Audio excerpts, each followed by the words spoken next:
Welcome to Waiting Tables Podcast, sponsored by Briscato Law, where we share stories of people in our community who live to serve others.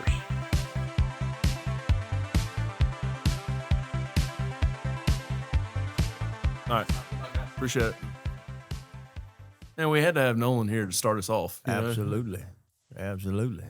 All right. Well, Coach DeMichael Dizer, welcome to the Waiting Tables Podcast. I appreciate you having me. So let's start off with, tell me a little bit about your name. Mm-hmm. How did you get your name?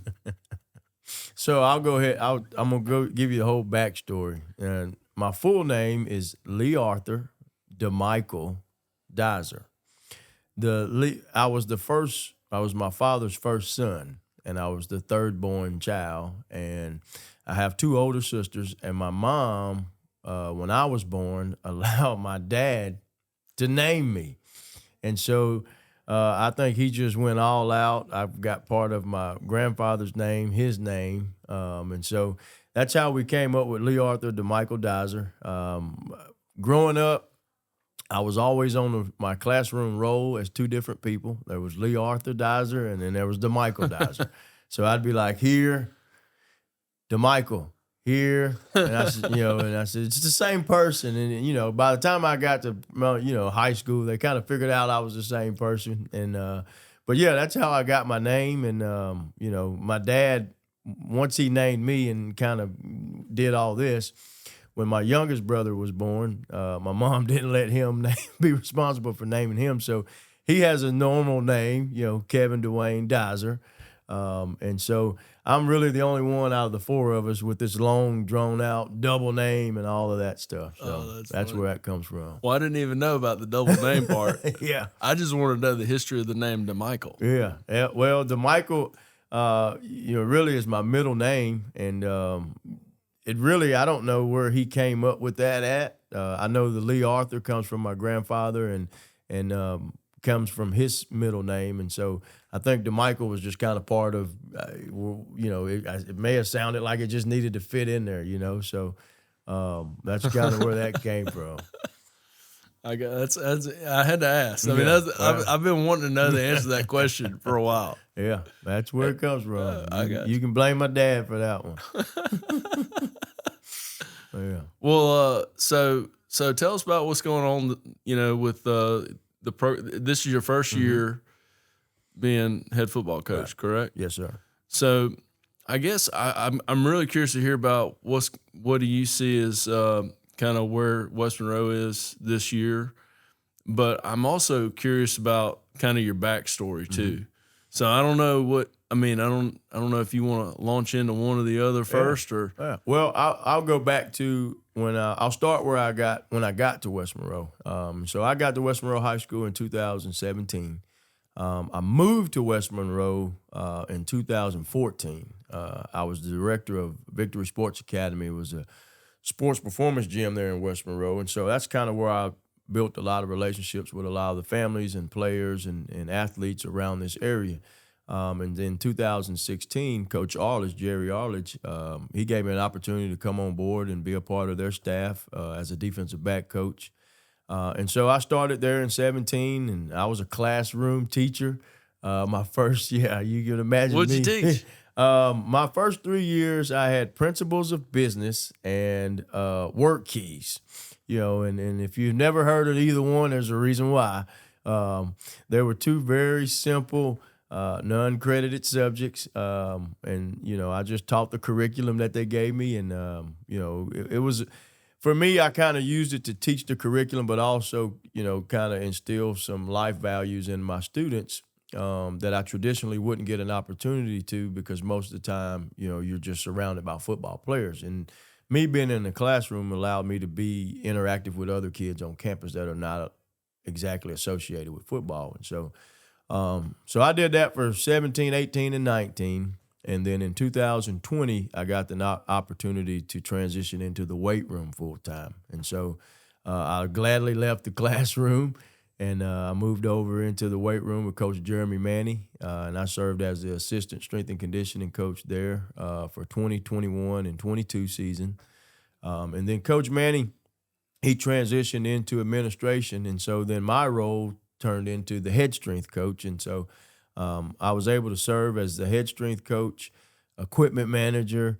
I drove the equipment truck. I had all these roles, and all these things kind of exposed me to some things that you don't necessarily get to see when you're in the classroom all day. So when you work in the field house is kind of its own separate school building in itself. And then, there's usually 4 coaches over there that's responsible for the football operations on a day-to-day basis. And so you get exposed to a lot more in terms of player relations, parent relations, community relations, fundraising, player discipline. You're almost learning all the ins and outs of what it's like to be a head coach. And so having done that for the past 2 years made me feel really comfortable and qualified to apply for this job when it came open this time around. And so I transitioned through all those different spots, and then, this opportunity came about, and I was blessed to get the opportunity to apply, and,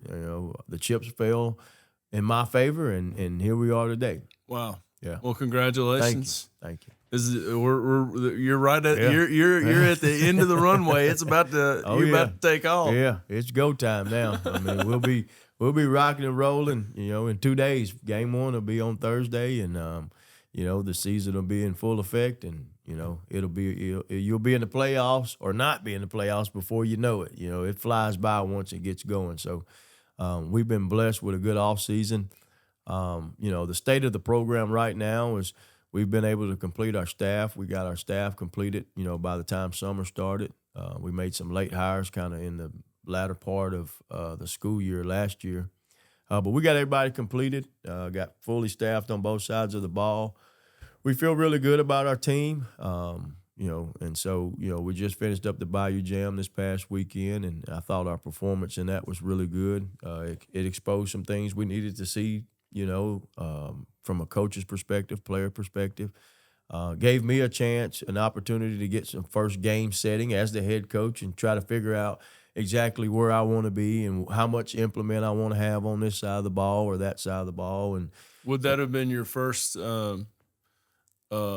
experience coaching a team in a football game as head coach? Yeah. So the Bayou Jam was my official, first 2 quarters of in-game head coach experience. And so at times it felt a little awkward because I'm so used to being on the defensive side of the ball, and now I got to go from defense to offense and, be involved in the special teams and be involved.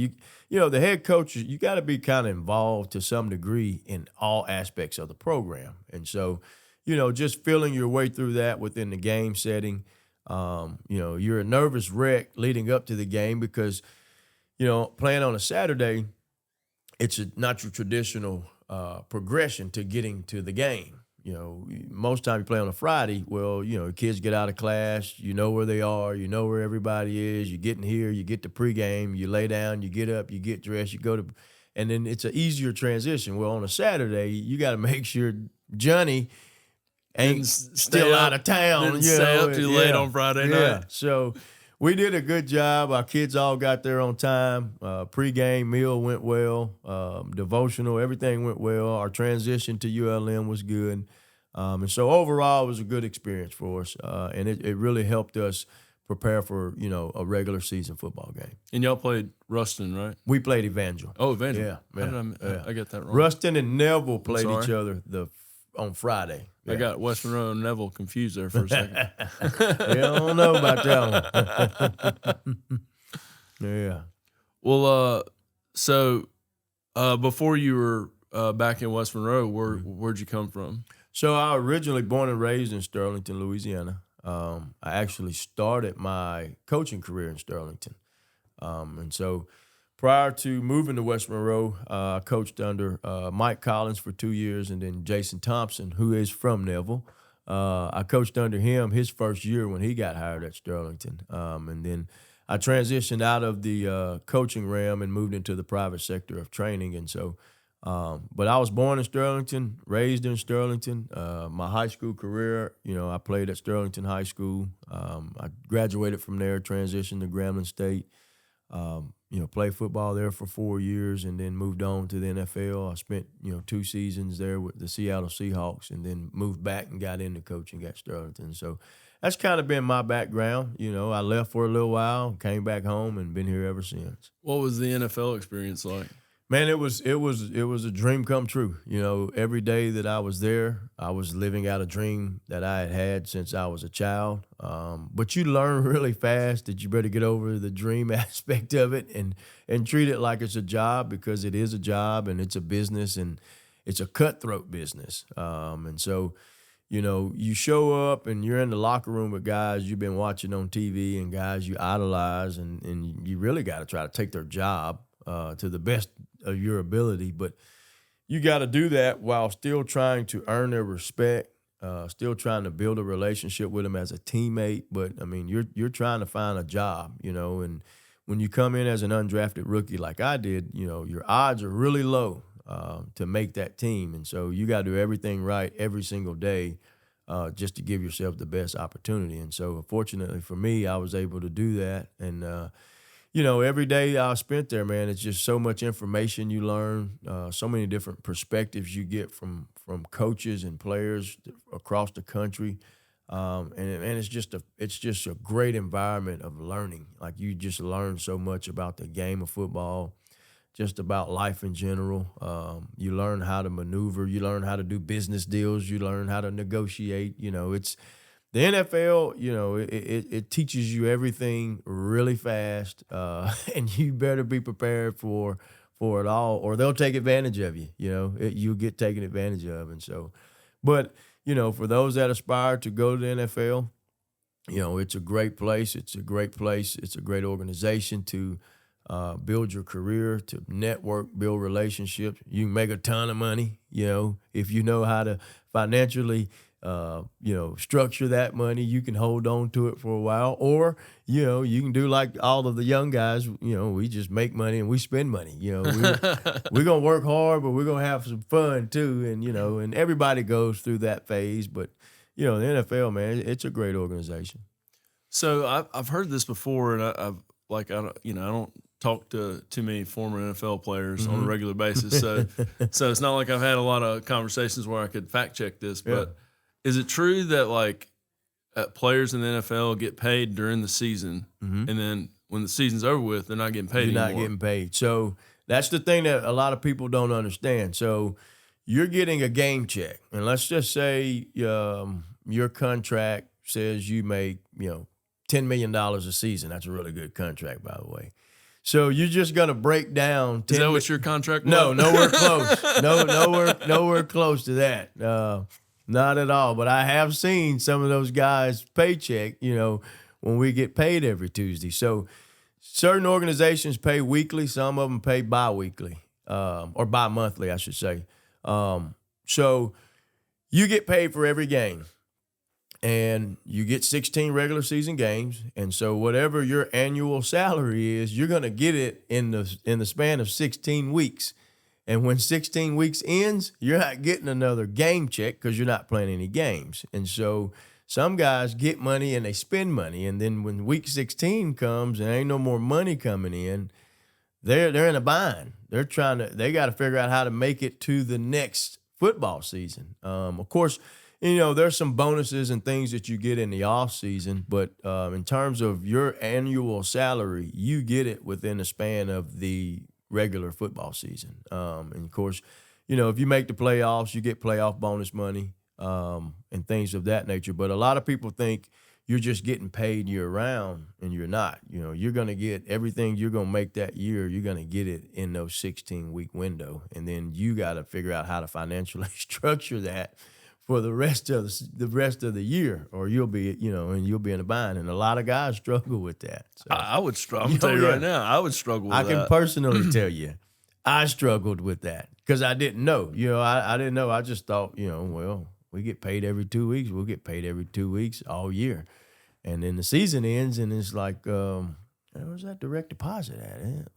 And so, you figure out quick, how to save your money and how to be more financially responsible. Wow. Well, that's I had to ask about that because I was curious. Yeah. So in your So what years were you at Seattle? Is that the only team you played for? Yeah. I signed an undrafted free agent contract with Seattle in 2008, and I spent 2008 and 2009 season there. I got you.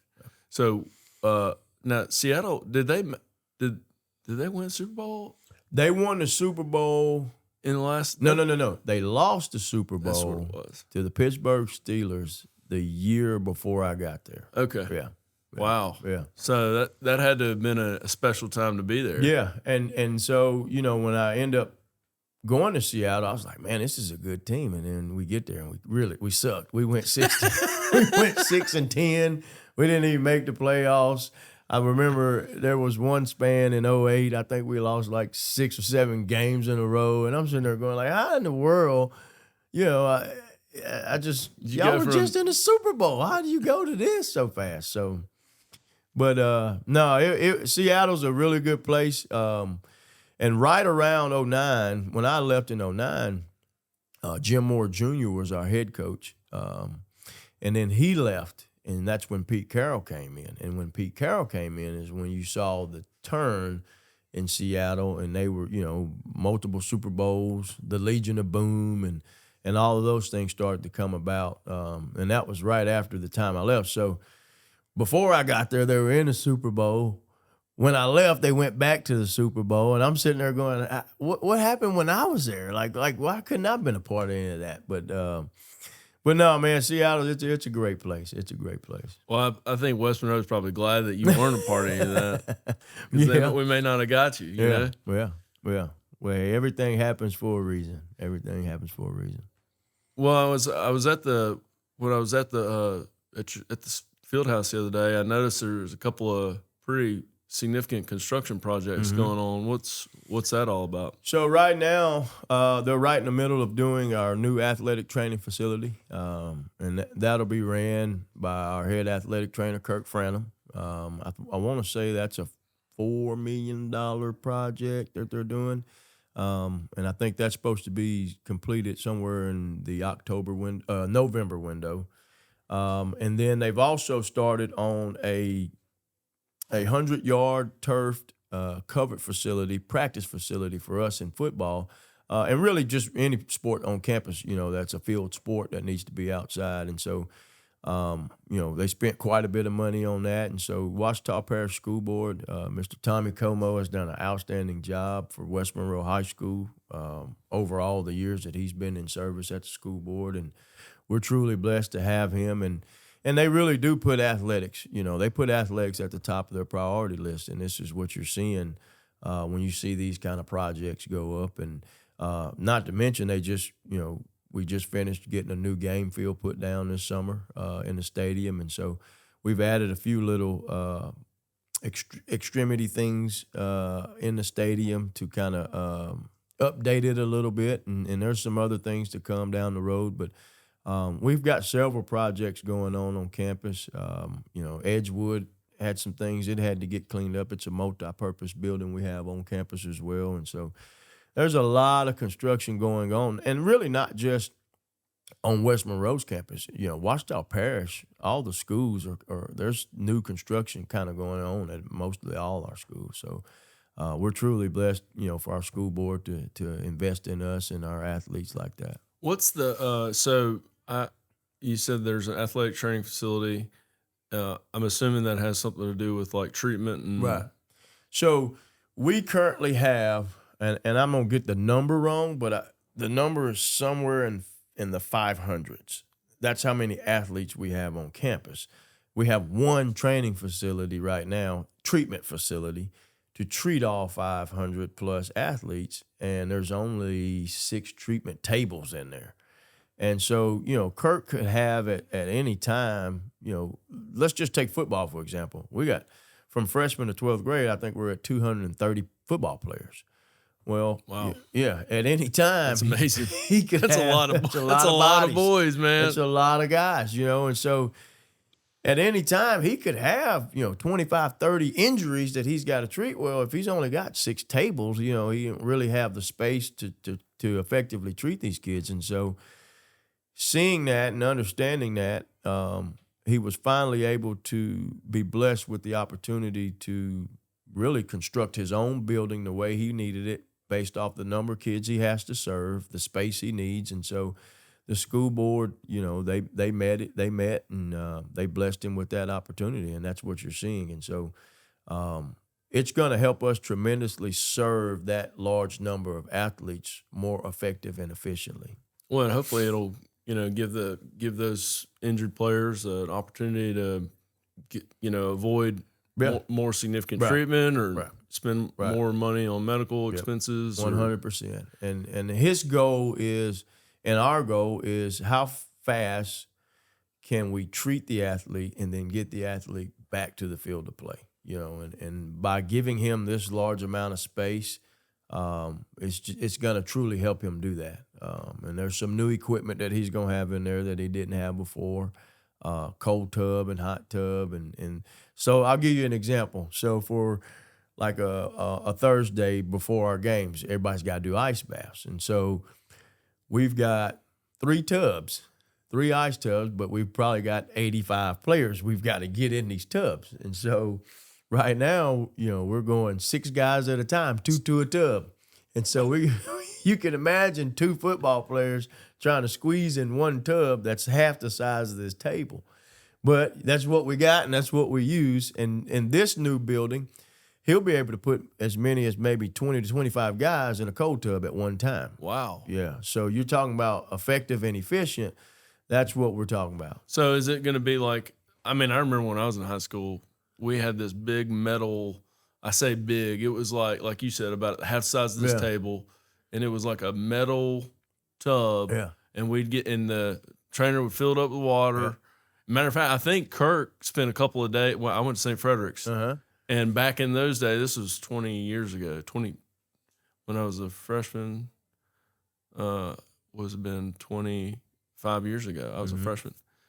And I think Kirk at the time worked for Glenwood, and I think they kind of did like a rotating trainer deal at each school, at different schools. Like, so I guess St. Fred's might have paid Glenwood some amount of money to have a trainer at various points during the whatever, and but they'd fill up the water with the tub of the water, and then they just dump a bunch of ice in it.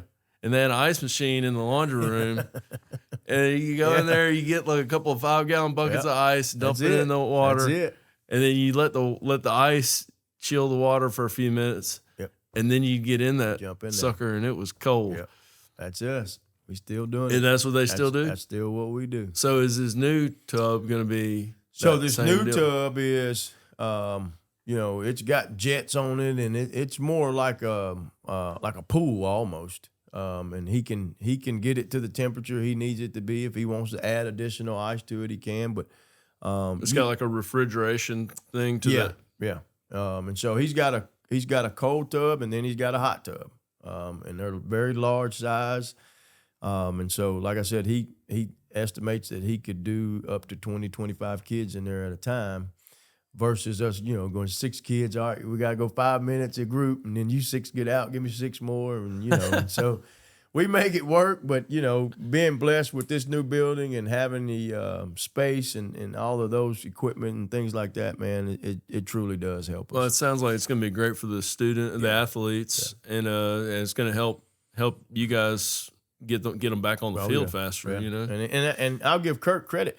He's been doing this, however long. He's probably been on campus longer than he's probably the top 5. He's been there forever.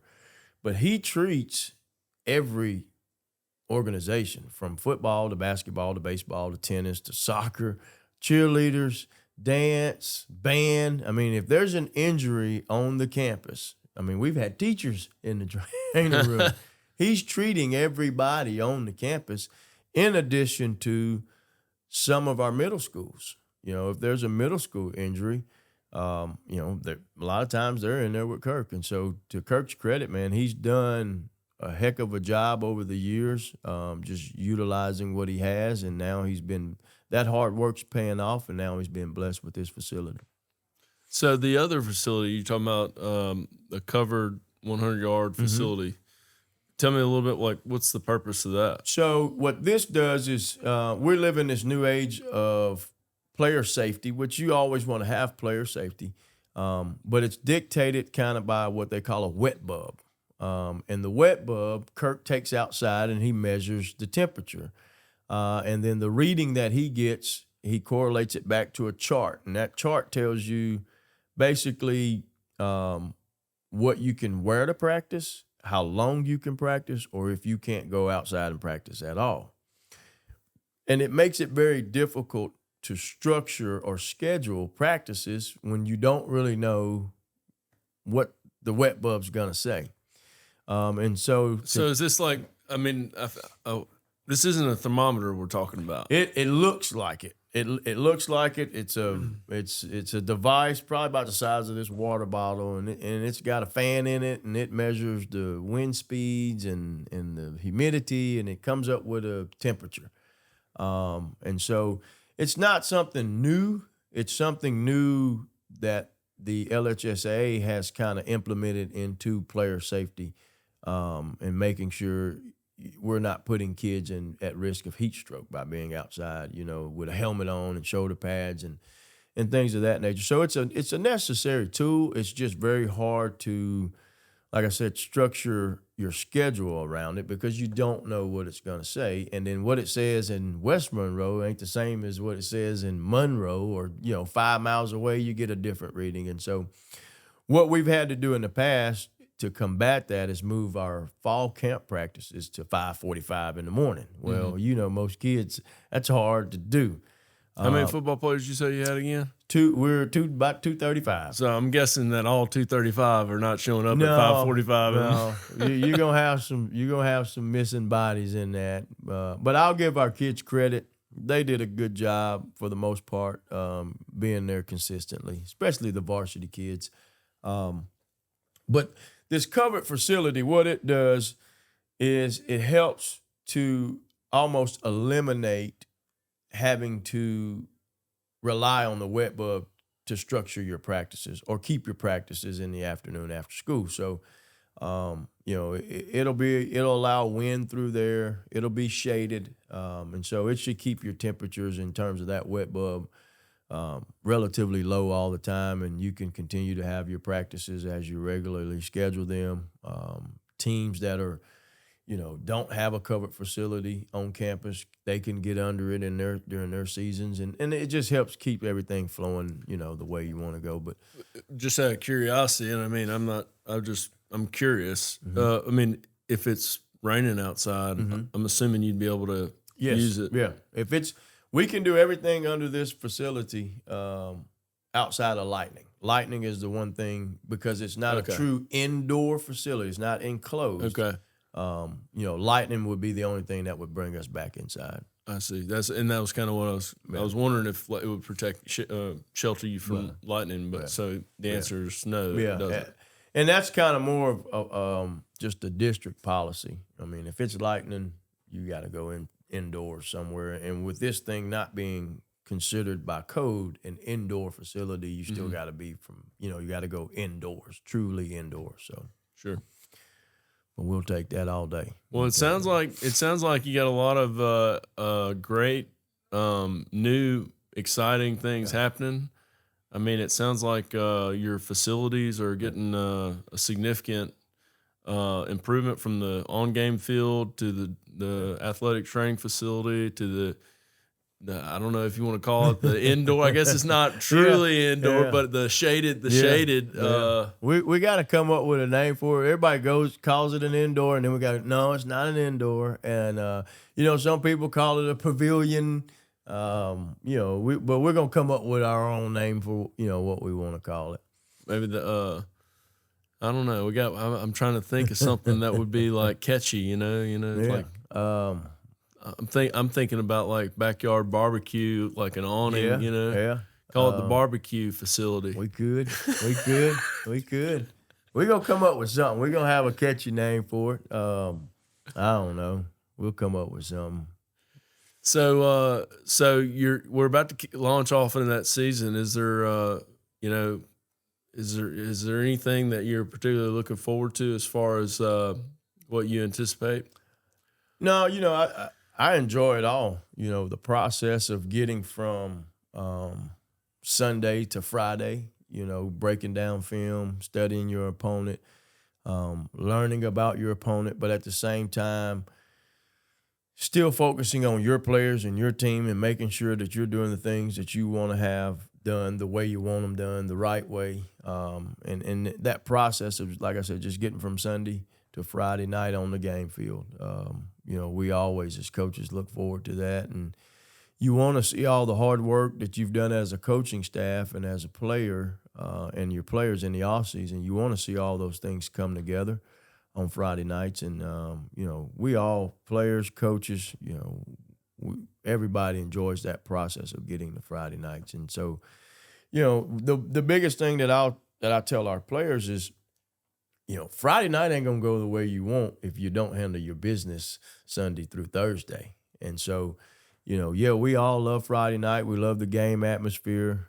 We love playing the game, but you better fall in love with the process of getting to the game if you want the outcomes that you desire to have. And so, we just do a good job throughout the week, communicating that. Well, I know that you're looking forward to it. I'm excited to see how it goes, and congratulations again on your new position. Appreciate you. I really can't wait to see what happens, man. I'm definitely going to be coming to a few of the home games. Come on out. We got 8 home games this year. That's a lot of home games. So come on out. We're going to try to hopefully you have a few more home games when it's all said and done. Yeah, we handle our business. I tell you guys, we handle our business, man. We've had years where I think we played every playoff game at home. I think in 2018 we played every playoff game at home and then went to the Dome. And so, I tell our players, we take care of business, man. We might only get on the bus, right now twice, and then the third time might be going to New Orleans. So, that'd be something good to look forward to. Oh, yeah. Well, Coach, good luck to you, man. Appreciate you, brother. Thanks for coming on. Thank you for having me. Yeah, and I look forward to seeing what happens next. Thank you. Appreciate you.